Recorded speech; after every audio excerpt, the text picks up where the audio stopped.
Don't like how TCU versus Colorado looked? Hate to break it to you, there may be many games that look like that for TCU, and that's just a product of playing in the Big 12. Oh yeah, it's Locked On Horned Frogs. Play my music.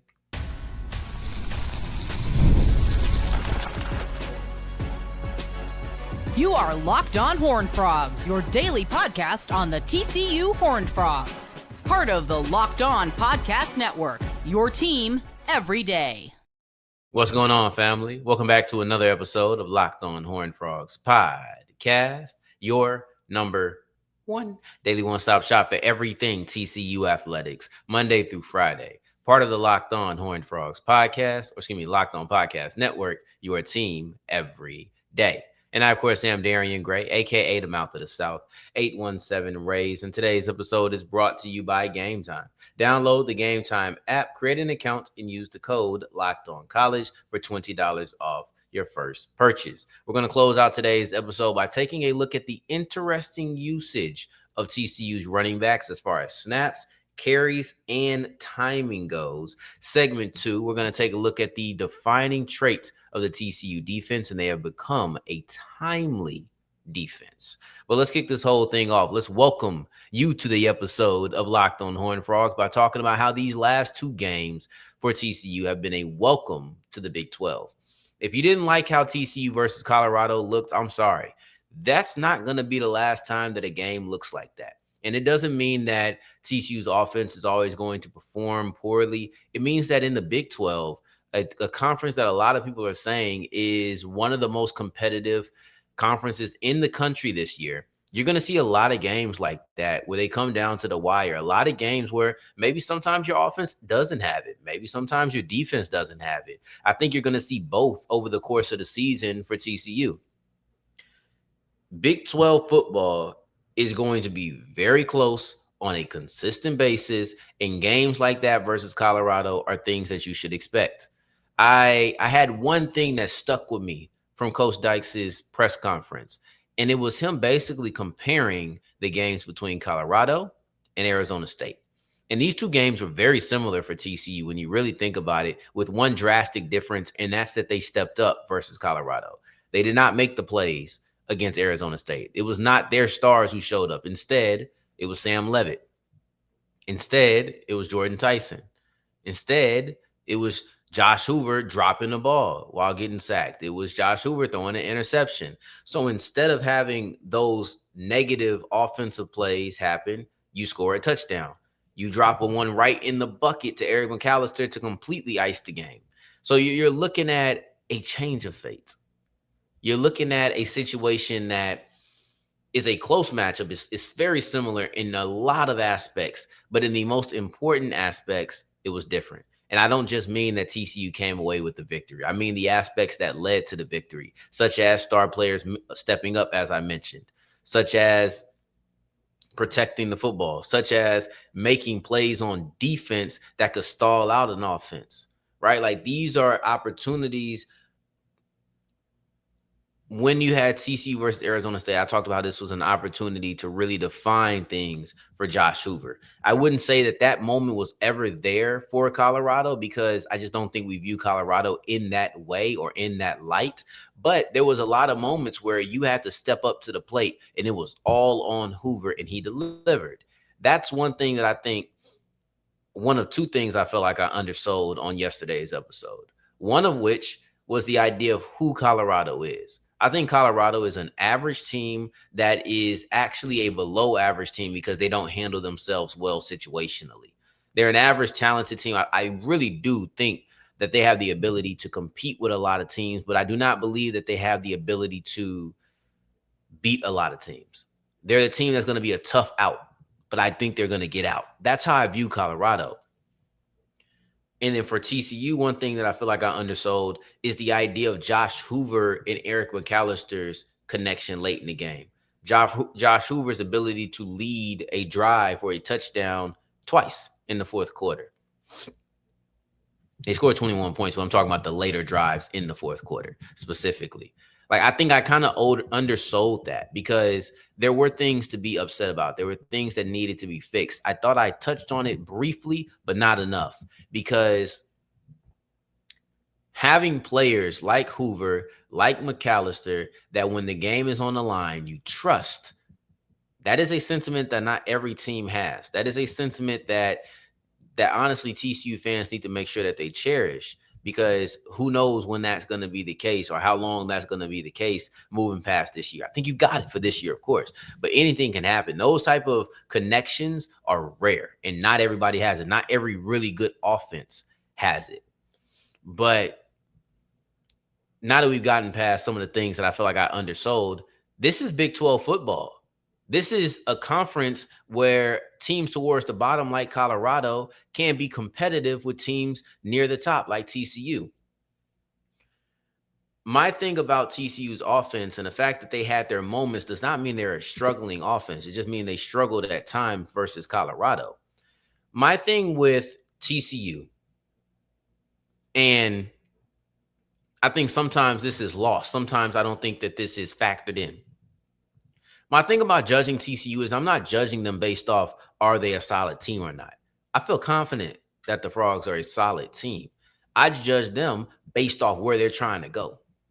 I judge TCU based off they want to be a Big 12 championship team. They believe they are a Big 12 championship team.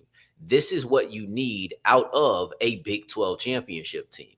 So when you don't judge or view them through that lens in your criticism, in the things that you are desiring, I think what I say sometimes comes off as harsh. Sometimes it feels like, why aren't you just enjoying that victory? Why aren't you just taking the 24-hour rule, so to speak, and just looking at the highlights from a good moment? Because I just can't focus on those late game heroics or those late game rising to the occasion moments when I seen the first 45 minutes and felt displeased. So I'm viewing it through a lens that is more harsh. I'm viewing it through a lens that does have a higher standard. If you want to be a conference championship team, I'm not even talking about a national championship team. If you want to be a conference championship team, I must view you through how would your performance stack up if you are facing another team that wants to be a conference champion. That's the way that I view TCU moving forward. It's the only way to view them until they take themselves out of contention, and we should view them under some other light. But if they continue to win games and they continue to be in the running for the Big 12, or if a Big 12 top team loses a game or two, right, unless these things begin to happen, I'm not going to change my lens that I view TCU through in the way that I evaluate them. I think that they're a very talented team. Unfortunately, talented and championship aren't the same. And one's greater. One I know is desired. And I just can't help but take my mind. I can't seem to take my mind away from the championship aspect to sit here and talk about what they are as an individual team. I was talking to a good friend of mine, host of Locked On Saints, Ross Jackson, today, and we were talking about the quarterback situation. I'm not going to give you all of the details about where that stands with the Saints, because you don't worry about it. You are a Josh Hoover-led team. You don't have to worry about any of those things. But one of the things that Ross and I talked about was establishing a framework for a conversation. And is this quarterback going to be discussed like this or like this? Because those are two different conversations that have two different angles and really are two different opinions. I'll bring that same conversation to TCU. Are we going to view TCU as an individual team, all isolated in a bubble? This is just how we view TCU. Or are we going to talk about them as a team with championship aspirations, with playoff aspirations? Are we going to talk about them in that way? Because if we're talking about them in that way, the bar is higher. The standard is higher. And when you perform underneath it, those things are going to be criticized. However, if we're just talking about where they stand, they're solid, then the bar is a little bit lower. And that criticism that maybe or those terms and those things that I was criticizing when the bar was up here, now all of a sudden they right with the bar. All of a sudden they're right above the bar. You just need to tell me what we're talking about. I'm always going to be talking about them as a championship team until they prove that they're not. Are these the type of conversations you want to have? Let's see. But moving forward, we're going to change and we're going to pivot to having conversations about We're going to change to having conversations about TCU's defense, who I think is really developed into being a timely defense. I don't know if enough people describe them as that, but I'm going to tell you why more need to as we continue with Locked On Horned Frogs. Today's episode is brought to you by Prize Picks. And Prize Picks, listen, if you're trying to make a little bit of extra money on a sport that you already love, Prize Picks is the way to go. Listen, basketball season is here. It's about 2 weeks away. Can't wait to see what LeBron's decision is. I don't know if that's for real or not, but maybe you can put some money down on LeBron when the Lakers debut October 21st. Maybe you don't want to wait that long. You want to get into some action. Thursday night football is around the corner. Saturday, you have college ball. On Sunday, you got more NFL action. On Monday, you got it again. So it doesn't matter what it is for you. You can find a way to make some extra money. Spend it on whatever you want. Maybe you want to have a celebratory dinner because you won a big check off of Prize Picks. That's cool. They'll let you do it. All right. So all you have to do right now is download the Prize Picks app today and use the code LOCKEDONCollege to get $50 in lineups after your first play, or excuse me, after you play your first $5 lineup. That's code LOCKEDONCollege for $50 lineups after your first $5 lineup. Prize Picks. It feels good to be right.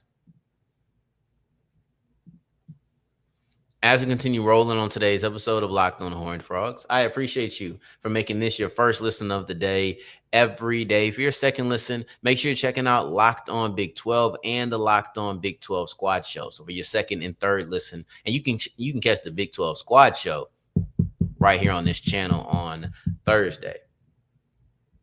But TCU's defense has developed into a timely defense. And honestly, I don't think enough people have recognized that. We talk about bend but don't break defenses, and I think that applies as well.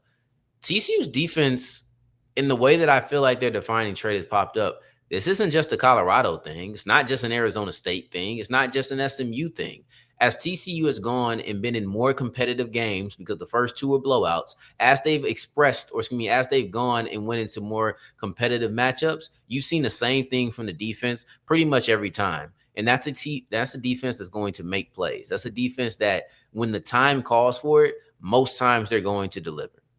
I think Arizona State is one of the more difficult ones to look and say that about, because at the end of the game, of course, you didn't make those plays. Okay, fine. I'll give you that. It's not every single time. I'm not saying that they're the 85 Bears or the 2000 Ravens or something like that.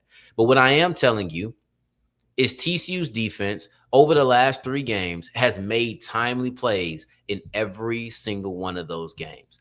Against SMU, it looks like 2 Jamel Johnson interceptions to ice the game in the fourth quarter after SMU had got some momentum.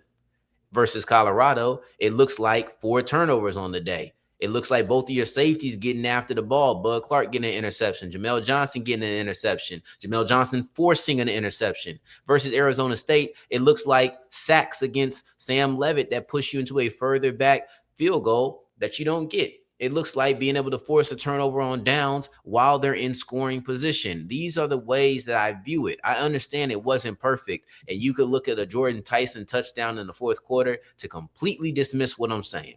But the fourth quarter is more than just one play. When the stakes were at its highest, they did not rise. I'll give them that, or give you that. But at the same time, I feel like most times you've seen them play up to par and actually exceed expectations. If we're going to be completely honest about it, they have exceeded expectations in that department. There was a lot of attention on what the offense would do. There's a lot of attention on Josh Hoover. There's a lot of attention on Eric McAllister. These are the stars of the team. Bud Clark is a star on the team on the defensive side of the football, but I would still say there was not a lot of chatter about Bud Clark outside of, there is appreciation for him, but he's a safety. He's a safety, and you can't be at the same level of discussion, at the same level of attention as a quarterback, because you're a safety. That's just how it goes. And I don't mean that to be disrespectful. I'm just being honest. Jamel Johnson is a name that you're going to hear quite a bit. I feel like his PFF grade is almost a disservice to him. I thought he played better than that. And it sucks because PFF is not by all means, just don't look at anything else metric. It's just a metric. It's something to base what you feel or try to validate what you feel or see how another publication or another scoring system ranked a certain player, right? Like I thought Tristan Johnson would be higher on the board than he was. I still think he had a really good day. I'm not gonna let PFF grades of him having just an okay day take me away from the fact that I thought early in the game he had a really solid performance. I thought he had an impact performance. Jamel Johnson, the things I think about more than anything else are the plays he made. Jamel Johnson made a beautiful break on a crossing route from Caden Salter on a scramble. And I thought that those types of plays really did get TCU early. I don't know if it continued into the late third and early fourth, but from the beginning of the game until probably early third, it felt like those crossing routes were just really getting them. But one time when they didn't was a Jamel Johnson interception. That interception that Nnamdi Obiazor had, that was via a breakup by Jamel Johnson. And I know he gave up a touchdown. I thought there was a little bit of a tug. Maybe that's just me. I thought it was a little bit of a tug on that play where it could have been OPI. I did. But even if you want to count that, there were good plays by Jamel Johnson that I think his PFF grade just, they didn't value them as much as I did, but I valued them a lot. So I did want to say that. But you look at it. TCU's defense over the last 3 games, when you're no longer in blowouts, because they didn't have to make timely plays versus North Carolina. They didn't have to make timely plays versus Abilene Christian. That's not something that they were even put in the position to do. But when they were against SMU, when they were against Arizona State, when they were against Colorado, I've seen TCU make timely plays on defense. Whether that's a 4th and short and you're stuffing the inside of the defensive line or you're stuffing the inside of the interior line with your defenders and you're pushing back, you're getting penetration, your linebackers are able to come clean it up. That happened against Arizona State. Against Arizona State, you had multiple times where Arizona State either tried to impose their will, they tried to get aggressive, they were in scoring position, and whether you knocked them back with a sack or maybe you just flat out defended a 4th down attempt in the red zone, you saw TCU show up. I will not let that be overshadowed. I know that the play to Jordan Tyson is the biggest, and we should talk about that, but I won't let it completely eclipse what we've seen in that game. Versus SMU, Jamel Johnson, he didn't have any picks his entire career. He had 3 this year, 2 of which came against SMU, 2 of which came in the clutch, 2 of which came when SMU was looking to push to get down the field to make it a 1-score game. Matter of fact, let me pull that up so I can see exactly where they were at that time, because I think that's important. The game ended up being 35-24. At the time that Jennings threw his first interception, it was already 24-35. So they're trying to push, but there's 4 minutes left on the clock. You can do something, or excuse me, there was 6 minutes left on the clock when they got the ball. When they had the interception, it was 4 minutes left on the clock. You can make some things happen with 6 minutes on the clock, down 11 points. You can make some things happen. You can go score a touchdown right now and get the ball back to TCU with over 2 minutes left, especially with that high, I don't want to say high volatile, but high impact is also not the word I'm looking for. You want to play a word game where we just try to see which type of high Darrion is talking about? No, but in all seriousness, a defense or an offense that is known to be able to stretch the field, get active with a guy like Romello Brinson and Kevin Jennings slinging the rock. Like, this is something that is regular, and TCU rose to the occasion and didn't allow them to get a big-time play in a time where they needed a big-time play more than anything else on SMU's offense. TCU defense is all of a sudden stingy when they need to be. They let Colorado drive down the field at times, but then Jamel Johnson to Obiazor tips the ball. Now you can bring it in. Like, these are, how do I put it? These are plays that as you go on through the season, you're going to reflect back and say, oh, they're stacking up. This is exactly who the defense is. They're bend but don't break. They make plays at timely times. They force turnovers. They understand how to be mentally resilient. And that's not just a trait that is defining on the offense. We've defined it there. but it also is, I think, actually pretty prominent on the defensive unit. They have good leaders. They have good talent. I love their linebackers. They have some really quality pieces. They're going to bend a little bit, but it doesn't seem like they break, and they tend to not break by forcing a turnover. Let's move forward and look at the running backs, because I am fascinated with the decision of how to use Kevorian Barnes in his first game back. And I'll break it down and why I am a little bit interested as well as confused as we continue with Locked on Horned Frogs.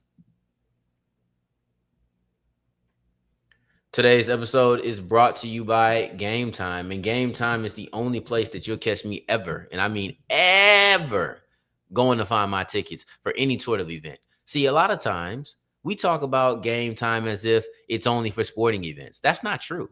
It can be for a concert. Got my girl tickets for a concert off of Game Time.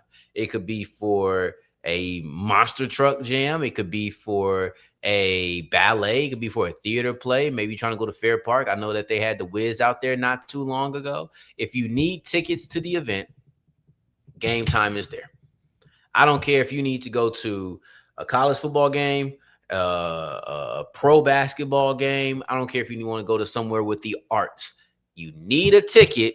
Game Time is the place to be. So go ahead and go to Game Time, download the app today, and create an account to get $20 off your first purchase. Today's episode also brought to you by Square. And listen, you love your neighborhood. I know you do. I love mine. I love my neighborhood, right? Those local businesses that bring life into the neighborhood, those are the type that you want to keep alive forever. So if you're going to go and get something to eat, go to that deli.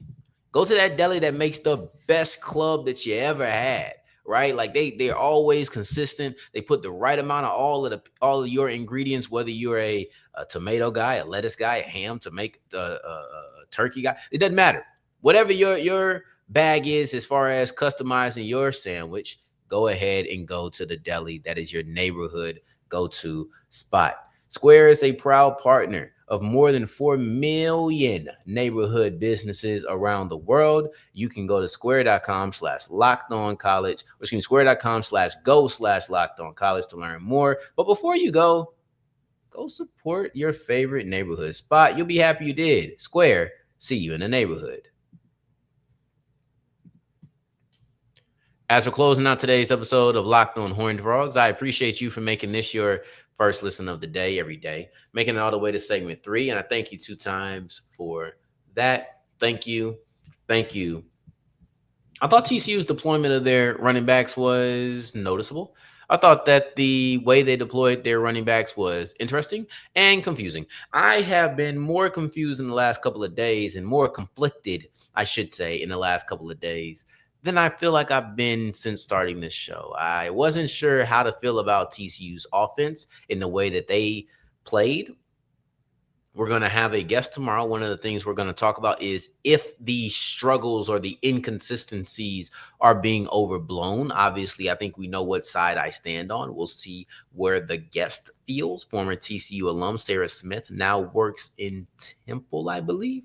So, yeah, we're going to have a nice conversation on Wednesday and expect this to be a regular, by the way. But one thing that I was trying to find, and I was on a mission, was Kevorian Barnes snaps. Specifically, Kevorian Barnes' rushes when you had the whole collective out there, because I've been, I'll be online, I'll be on social media, and recently on Twitter, or X as they want to call it. You've had this guy, ball brother on Dexter, I believe it is, that's apparently always suspicious of Dexter. I know Dexter is a murderer in this, but I don't know much about the show. But they got this one dude, he's always suspicious of Dexter, but he can never prove it. That's kind of how I feel about the Kevorian Barnes situation, in the sense that I've always felt like that 5-headed attack thing, wasn't buying it. 3-headed monster I can get down with. The Palmer or the Payne battle Barnes 3-headed monster I can get down with. I really can. But one head is bigger than the other. And that's Kevorian Barnes. Kevorian Barnes' head is bigger. This is a three-headed monster. There is a prominent head. There is a clear-cut number one, in my opinion. To take it further, I don't expect, or I did not expect, and I feel a little bit more convicted in this, but not all the way. I didn't expect and still don't expect for you to see a running back lead the team in carries unless Kevorian Barnes is out due to injury. Or if maybe there's a smoking hot hand. Those are the two things. But just getting 11 carries for 40-something yards and Kevorian Barnes getting 8 carries for whatever he may get, I do not believe that that is going to be the case in this offense. Kevorian Barnes, to me, is the clear-cut number one running back on this team. And I feel more convicted in that belief after seeing the numbers because, like I said, I was interested. So I went looking. How many plays did Kevorian Barnes play? Kevorian Barnes played 44 snaps. He played 44 snaps on the day. And when you have 44 snaps, it makes me think, what else did the other running backs have, right? Trent Battle is second with 16. It looks like to me, Kevorian Barnes came back from injury, instantly became a featured part of the offense. That's what your number one running back will do for you. That's what he will. Now, you got to factor in the fact that Jeremy Payne wasn't playing. They both were getting stretched out on the sidelines, and one came into the game. One didn't. I didn't see any Payne. I was like, what's going on here? Why am I not seeing Payne? But Barnes gets 44 carries, or 44 carries. He might have been right back on the shelf. He gets 44 touches, and in those 44 touches, he registers 16 carries. He does get 1 catch, and he got another target that he just dropped. I think those are the only 16 plus 6 plus, 16 plus 1.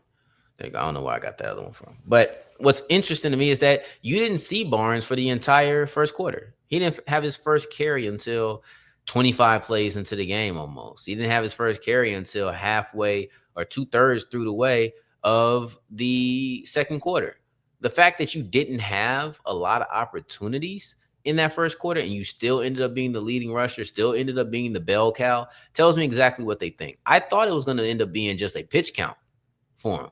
Now that you're sitting here and you're telling me that he's not playing in the first quarter and you have a 3rd and goal or 1st and 2nd and goal where you run 2 running backs not named Kevorian Barnes when he's your barrel guy. He's your bruiser. He's your guy who's going to hit the hole with ferocity. I wouldn't say ferociousness. He was going to hit the hole with ferocity, and he's the guy who can maybe punch in, though blocking isn't great. I was confused on that. I was a little bit confused on that. But still, once Payne gets in, I've always wanted to know, how does the 3-headed attack honestly distribute up their touches when everybody is in the game? I think Kevorian Barnes should always get the most rushes. He may not get the most touches depending on what Payne looks like in the run game, plus what Payne's going to do in the passing attack. But Barnes should almost always be the number one leader in rushing attempts. That's the way that I look at it. This is a player who came back from injury. Coach Dykes did not think was going to play at the beginning of the week, and he showed up, played a good game, had some solid yardage at times. Mission accomplished. We'll see what he's able to do next week. And speaking of next week, we're going to begin to pivot towards next week. But we're also going to reflect one last time on this game versus Colorado as Sarah Smith joins the show on our regular Wednesday programming. Just stay tuned for episode number 1 of that streak. In the meantime, in between time, until the next time that we hear each other, family, take care, stay blessed. Peace.